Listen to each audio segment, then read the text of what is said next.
following is a production of the garage area. Welcome into the garage area. This is our Darlington recap show where Denny Hamlin got the win after William Byron dominated the day, and pit strategy and track position were the two main topics of the day. We had a couple ill-timed cautions that flipped the field a couple different times, and as difficult as it was to pass, it made things really not for whole lot of action until the end of the race where Blaney was running down Reddick for the lead, eventually passing him, but another caution showed up and it came down to pit road at the end of the race. It was, in my opinion, kind of boring watching Byron lead all those laps and dominate the thing. What did you think? Was there moments throughout the race that piqued your interest, or was it just too hard to pass? It was definitely too hard to pass. I mean, being a Hendrick fan, watching him dominate in a Jeff Gordon scheme, which I did like, it just kind of wasn't as boring to me as I could see others being boring.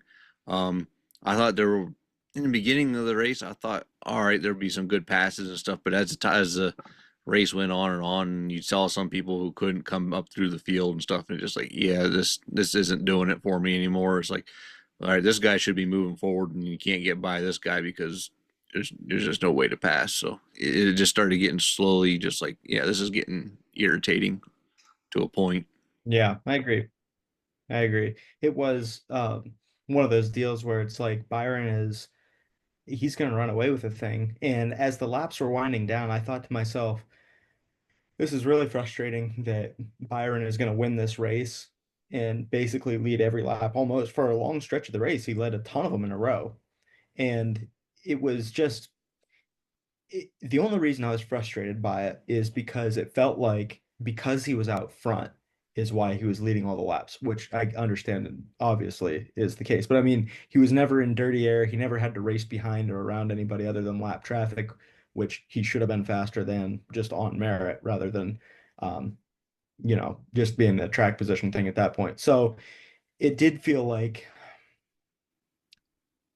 I guess one of the things that I saw on Twitter was people are saying, well, they don't like Byron dominating the race. They don't remember that Gordon and Stewart and Johnson, those guys used to dominate races back in the day. And it's like, yeah, because they had the fastest car. Like they stretched out big leads because they were the fastest car, not because they were in the lead and had the cleanest air. And I think that's really ultimately my biggest problem with this race is that we're talking about clean air at Darlington.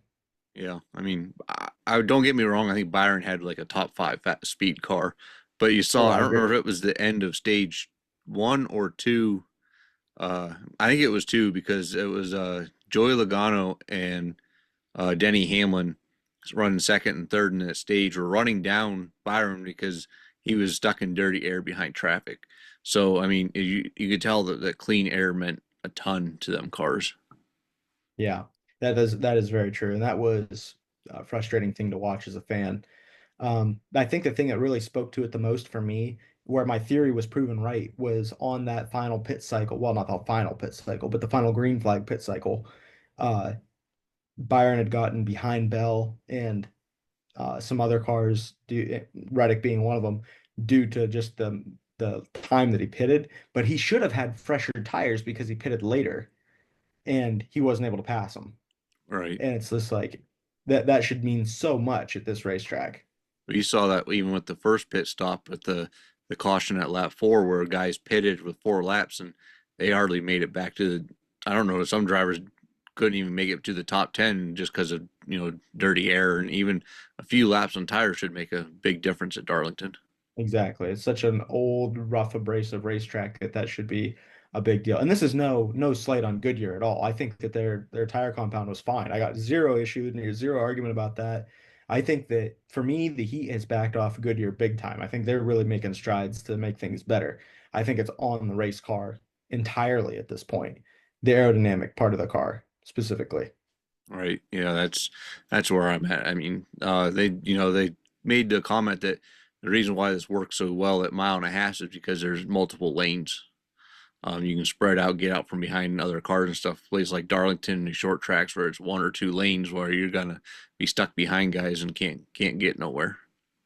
Yeah. And Yes, all of that is true. And Blaney was the only car that saw was able to use more than just the single lane up by the wall.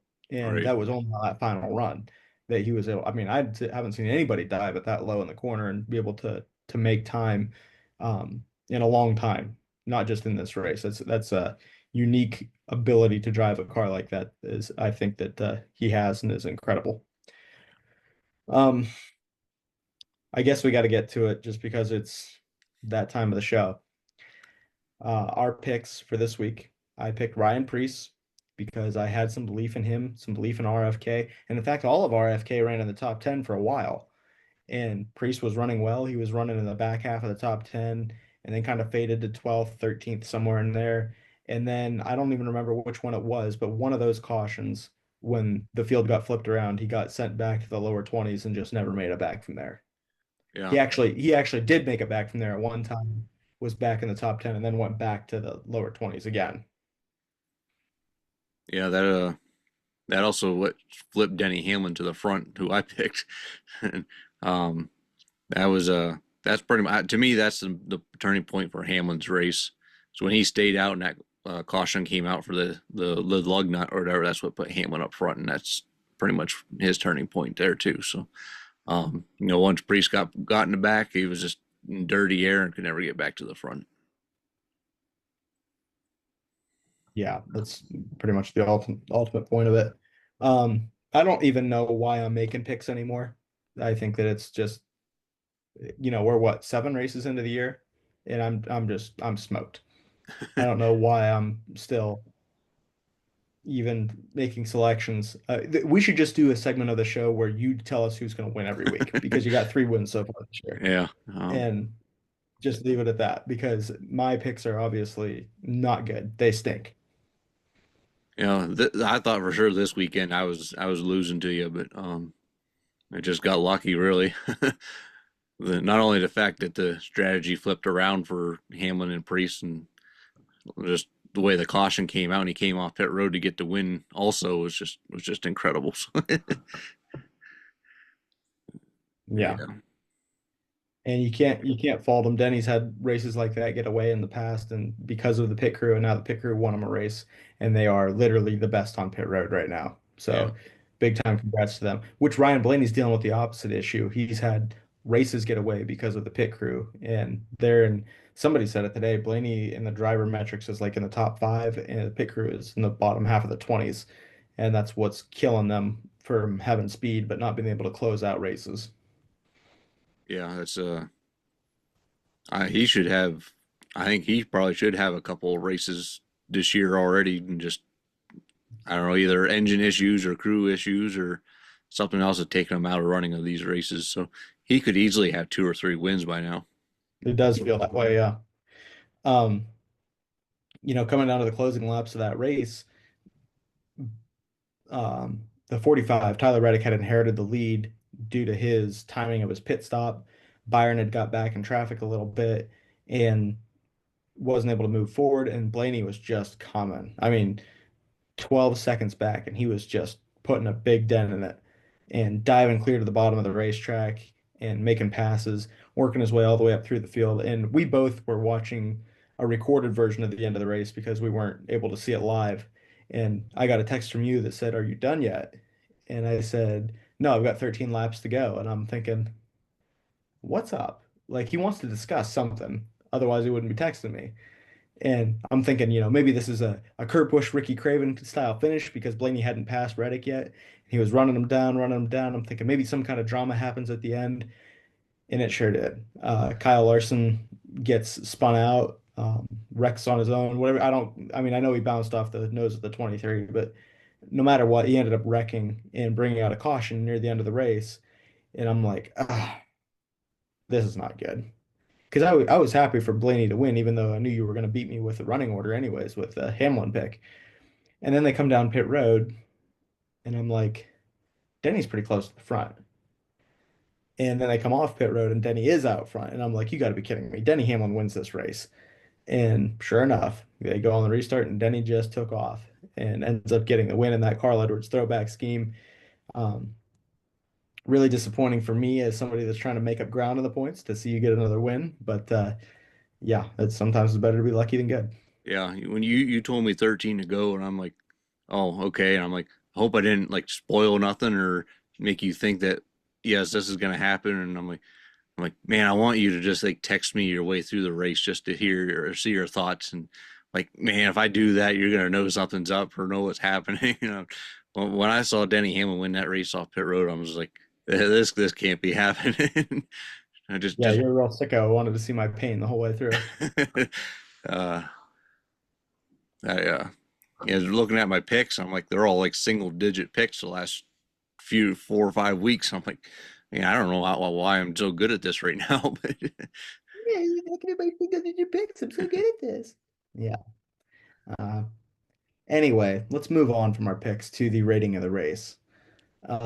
Curious to know your thoughts because of the difficulty to pass, but it also is Darlington, and we had a kind of an exciting finish at the end, I yeah, guess.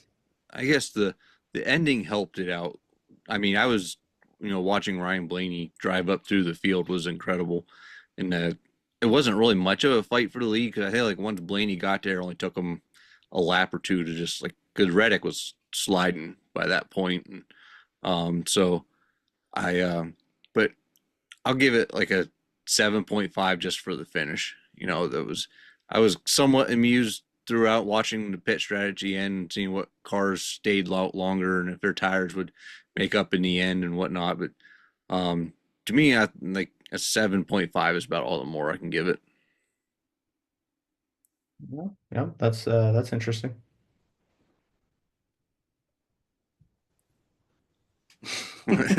Why is that? That's way, way higher than I would expect to give that. Yeah, I'm giving that thing a 4. yeah. I expect way more out of Darlington. I expect way more out of the type of racing that we typically see there, and that was just not not not what you expect to see out of Darlington. I expected some better racing. I expected to see more passing. I expected to see more effort into some paint schemes for Throwback Weekend, and that doesn't really pertain to the racing, but just overall, not impressed. Gets a 4. Wow, that's your worst one yet this year. Yeah, well, no kidding. I mean, a Phoenix race or a Coda race or something like that, I don't expect anything from those races. And to have anything that's remotely entertaining come out of that, I think is positive. This finish was good, but Blaney was the only car that could do that. He was the only guy that could pass like that. And even William Byron, with as good of a car as he allegedly had today, just pitting later and not being able to pass anybody, just yeah, it shouldn't be like that at any racetrack, especially not Darlington. So yeah, low rating from me. Um, let's talk about Throwback Weekend a little bit. NASCAR's chief whiner, Chase Elliott, had said that this thing had kind of played itself out, and that he didn't think that the schemes were having any kind of a impact anymore, and the whole idea of Throwback Weekend had kind of played its course. And that's ironic coming from the guy with literally the worst throwback paint scheme I've ever seen. Yeah, I don't think I don't know how. I think people were making a bigger deal out of it than what he was saying, but I mean, the main basis of it was like everybody kind of would race within a certain era at this track or whatever, and it would almost seem like that all those cars that raced together at that time were racing together again, and now teams are just throwing it back to not even NASCAR schemes anymore. They're throwing it back to whatever old Indy cars or Formula cars or Christopher Bell had a sprint car. One year Chase Elliott had to throw back to a Napa like work truck or something like that, and I just I kind of agree with him to a point that it just there are some good schemes out there. Don't get me wrong, but the whole thing with it becoming a throwback weekend where everybody plays along is just I think has been played out. Yeah, I really I don't agree with that. I really enjoy the Throwback Weekend. I'm very nostalgic when it comes to the sport, and I think that's mainly because the nostalgia of it is all I'm hanging on to is when we had high horsepower and hung out race cars and bodies that weren't glued to the ground to the bottom of the racetrack, and aerodynamics weren't nearly as big a deal. You had almost created lift with the nose rather than downforce and things like that. Uh, I don't know. It just is. I like the nostalgia of it. I liked seeing Kyle Larson's paint scheme. Um, I don't I don't like the throwing it back to a sprint car or like Noah Gregson had Dale Earnhardt Jr.'s one of his late models. Schemes like that I don't care for. I do like the idea that they brought up on DBC. I think Raja Karuth is the one that suggested it, is have a retro weekend to where just take your sponsor's logo and use one from the 70s or the 80s or whatever the case, whatever the time frame is, and just kind of do a throwback in that sense. You don't have to go back to an old paint scheme that's already been done. Make your own paint scheme, but just with an older template, basically. Make your cars look like they're from an older era rather than a modern style paint scheme. Yeah, I don't know. Um, I just feel like the weekend when it was well coordinated, it was great. I feel like there's like no coordination. Everybody just kind of doing this there and this that, and just I love the throwback paint schemes. Don't get me wrong, but I think the celebratory of it as a weekend or whatever is just kind of being played out. I don't know if I'm coming across how I'm thinking of it in my head, but it just um, I hope people run these throwback paint schemes themselves, but to be like the whole deal of a throwback weekend, I think we need more coordination. Yeah, I do agree with that. And it did help when it was on the Southern 500 weekend and not the spring race. Yeah, that was the other thing too. Like, why isn't this the Southern 500 under the lights? I think that would make it a whole lot better too. Well, I know why it is. It's because of sponsors. And it's because that's a playoff race now. Or is it the playoff race or the last race before the playoffs? Um, it should be a playoff race, I think. Yeah, I think last year was the last one before, wasn't it? Yeah. It's the first Just, race in the playoffs. no, it just depends on when Labor Day is, I think is how that works, right? Um, Because it's always going to be Labor Day weekend. could be, or else they just make the playoffs start that weekend now. Okay. Either way. They was Um, only did it one year because of the other scheduling of something else or something to that effect. But yeah, it's well, the first race. the whole point being that sponsors want to have their main paint scheme on display during the playoffs, Yeah. which I get that for the whole brand part of it. And that's why I say the teardown brought up this point too, is that sponsors don't want their car looking, the car that they pay money to sponsor, looking like a different sponsor's car from years ago. And I totally understand that. But that's why I think that the idea of making the company's older logo, make it into an era that works and that fits with the company's old logo and an older style paint scheme and stuff like that. Yeah. All coordinated together, like you're saying. Yeah. I can see that maybe. What were some of your favorite paint schemes from both Cup and Xfinity? Because I thought there were some good ones, some really good ones in Xfinity, and there was a handful of good ones in Cup. Yeah, definitely Larson's with the Terry Labonte Kellogg's car. Um, just, just reminded me of Tony the Tiger on that car and stuff running around. Um, being a Jeff Gordon fan, seeing his schemes out there all the time, even whether it's the Flames that Byron ran there before, or the even that was it 50-year anniversary that Byron won with at Darlington there a couple of years ago. Just watching Jeff Gordon schemes out there. Um, those are the only two main ones I really kind of liked from the Cup Series. Um, Maybe those are the only ones I paid attention to as a Hendrick fan. I don't know, but Kellogg's one was number one for me though. That's for sure. Xfinity Series, it was mentioned the Kodak car, and Burton with his uh, throwback Sitco. to uh, the Jeff Burton's. What was the sponsor again? Sitco. Okay, yeah, yeah. So um, those are the ones that stuck out to me, anyways. Yeah, I agree. I thought that Kyle Larson's looked really good. I thought that was a really probably the best one, and it helps when it's the same team, the same manufacturer, the same number, all of that. All that's helpful. One that I think didn't get as much recognition was the 41 Haas Automation's sponsorship looked like the old 41 Target car, and they were kind of giving that a bit of a hard time on DBC, saying that Well, all they have in common is the same number. It doesn't have anything else to do with it. But even still, like they made the logo work. And to me, that 41 Target car was an iconic car for a period of time. It was a very notable paint scheme, and I thought it was cool.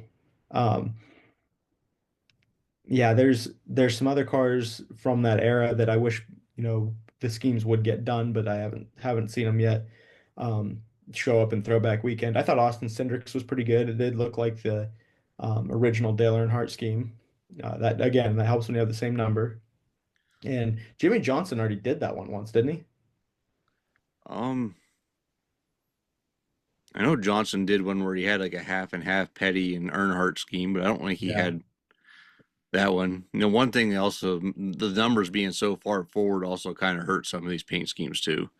Yeah, you're Um, right. I just wonder if that's why maybe the Xfinity Series cars look so much better than the Cup cars. That Just could be. the number location. Yeah, I definitely agree with you on the 70 looking like the Nesquik car, Jeff Green's old car, and Harrison Burton looking like his dad's old Citgo car. Those two were really, really good, well done paint schemes. Alfredo with the Coors Light looking one too also Yeah. looked very Sterling Marlin-esque. Looked like the Silver Bullet. And the 28, was that Ryan Sieg Yeah, or Kyle? Kyle C. Kyle Sieg. Looked like the old Ricky Rudd Haviland 28. So I think the Busch series or the Xfinity series certainly did a better job with theirs, but you could be right. They might just look a lot better because of the number placement. They look more authentic. Um, yeah, I think that kind of moving on from those topics. Um, I don't know. I think that Denny Hamlin, winning the race, that's obviously big for his points. Byron won the first two stages and basically dominated the race. He had the Xfinity fastest lap. Those were all big moments. What about, a big issue inside the race itself was the untimely cautions. Did you think that Brad Keselowski's issue, you can call it the spin or you can call it the lug nut, was warrant for a caution? Um, if they threw the caution when he was half spun out, I would have said yes. But once he saved the car and got it to pit road, obviously they knew there was a lug nut out there. The camera, the TV cameras caught it falling off the car. They obviously knew that's where it came from. The thing is, the lug nut was on the inside by the pit wall, where to me wouldn't have affected anything. But they threw out the caution for debris, which is the only thing they I guess picked up was that lug nut. To me, they could have let the green flag pit stops play out and race finish the stage. That's the only disagreement I guess I have there is that lug nut that was out of the way by that point. Yeah. Um, do you remember what set of corners he spun off of? Was it off of four or off of two? I wanted to say it was off of four. Like he would have had to go all the way around the track to pit road, and Yeah. that lug nut ended up in front of pit road. So this is my only concern with something like that is for one, I think NASCAR gets a hard time a lot for having things that are legitimate cautions in the past that they have not thrown because it was in the middle of a pit cycle. Um, I don't necessarily think that Brad's half slide there warranted a caution no matter what. And I do think that the lug nut coming off the car is necessary to have a caution for to pick it up. Primarily because, like you said, if it was on the front stretch, if you've got cars that are coming down for green flag pit stops and you see somebody miss pit road, well, yeah, that's not a racing groove down there, but now that's in the middle of their pathway to drive, to get back up to speed and on the racetrack to get back around to make pit road the next time. So I feel like it's close enough to a place where it could cause an issue. I'm not saying there's a high likelihood of that, but if there's debris on the racetrack and there's legitimate debris on the racetrack, such as, a lug nut that could cause serious damage to a car or go flying into the stands if it got hit, I'm good with the caution. Yeah, I mean, the caution helped me out. So, not that I Yeah. hated the caution, but the legitimacy of it was kind of in question. Yeah, I think it was fine, but I'm good with agreeing to disagree with you on that one. Uh, Uh, yeah, and what do you think was the deal with Larson? What happened to where he spun out right off the bat? he just I don't know. He seemed to be real low on the track, and I don't know if he hit the bump that's there off of two and just lost it, or I mean, I've seen people lose it off of two before, so I don't know. Really, I don't have a good answer for you other than what they may have said on TV. So whether he bottomed out there with a bump and the bump stops on the whatever they have on the bottom of the cars, or what happened, it just I don't know. Yeah, that's yeah, I don't know if he just started on too low air pressure or what. What happened to him at the end of the race to where he hit the brakes? He literally parked in front of Bubba and got spun out. Well, the 45 had just hit the wall, so I think Larson checked up because he didn't know what Reddick was going to do when Blaney passed Reddick, and then Bubba had a whole head of steam, and when Larson checked up, Bubba had nowhere to go. Um, Wasn't Reddick a little ways in front of him though? After some replays and stuff, I see that, but I think he still reacted to it. I mean, I think he was being extra cautious because he knew had no running in this race. I think he just figured he was far enough, whatever, just stay out of trouble. He was just going to let off and let whatever happened in front of him happen. So he didn't get involved in it. And I think maybe he just overreacted some because I could tell throughout the race after he come back out, he was very generous to letting people by that were faster. So I Mhm. think he was just kind of more out there riding and just kind of like, all right, I'll just let you go and do whatever. And Mhm. I mean, I don't obviously he was a ways behind, but I don't think he thought anything of it. Just figured, oh, I'll just let off here.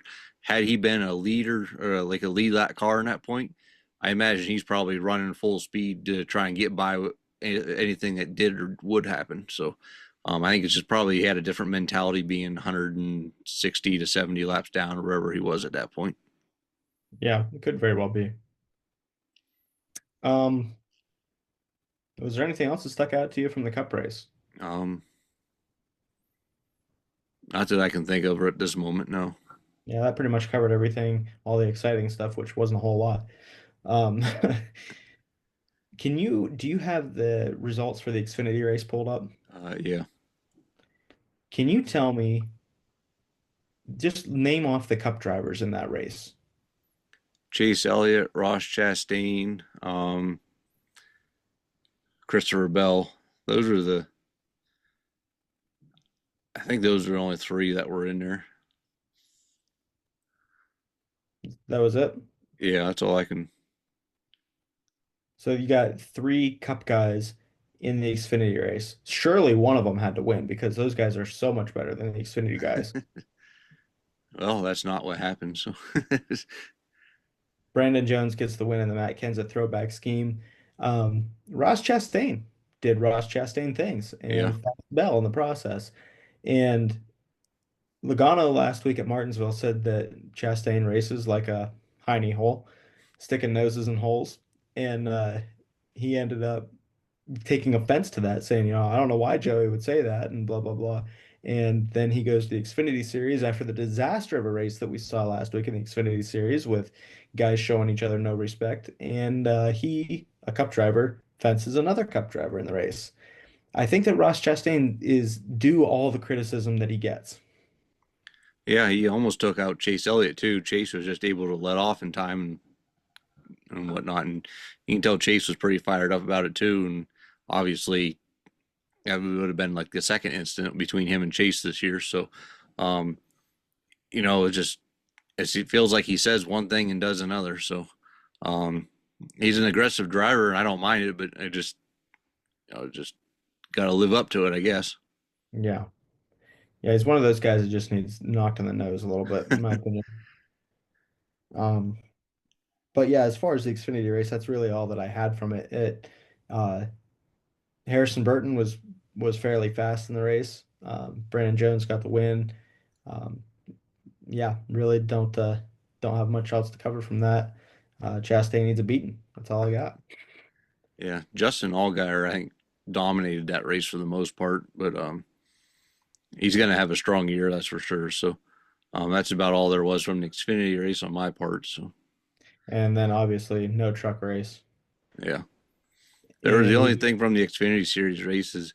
Junior Motorsports had 5 cars in the top 10, which is like the first time that's ever happened in Xfinity Series history. So, Really? or top 9, I guess they counted it because Sammy Smith was 9th. So, um, that was interesting. So, Huh. if you want to count the Hendrick car 17 or whatever as one of them, you could say they had 6 cars in the top 10. But Yeah, I don't want to do that. Uh, do you think that Dale's going to have to stop running the 8? he's just you're talking about the Lamar Jackson. Is he going to put Lamar in the car? um, Is Dale going to play for the Ravens? yeah, go race as Lamar Jackson on NASCAR 2004 or whatever. But it's just the font that JRM used prior to this year is what Jackson was after. So now that Dale has the font from the 8 that he drove in DEI, that's what they're going to use going forward. So Junior didn't fight it. I imagine if he fought it, he could have won. I mean, Yeah, it it seems like Lamar's going after anybody that has an 8. So just got to watch out, I guess, if you have wearing a number 8, I guess, anymore. So yeah. Yeah, that seems fair. You know what you don't have to watch out for is the Ravens winning playoff games. But that's a whole nother different topic that we can cover at another time, maybe on a whole different podcast. But yeah, honestly, from this weekend at Darlington, I was pretty disappointed, but I'm looking forward to Bristol. I don't know that it's going to be a lot better, but Bristol is my favorite racetrack, and I always get excited for that. yeah, hopefully there is some tire wear like we had last year, but something telling me that was probably just an anomaly with whatever that set of tires that Goodyear brought or something. But um, it's we could wish, I guess, or hope. Yeah. Very true. Very true. Well, I guess that's all that I got this week. That's all I got. So we'll go ahead and shut her on down here. Hope to talk to everybody after Bristol and talk about a good race. That's my hope. We'll see what happens. Appreciate everybody that watches the podcast and that has paid attention to our social media clips. Ryan's been putting those out, doing a good job with that, and hope we can put out even more this week. So we'll see you guys after Bristol.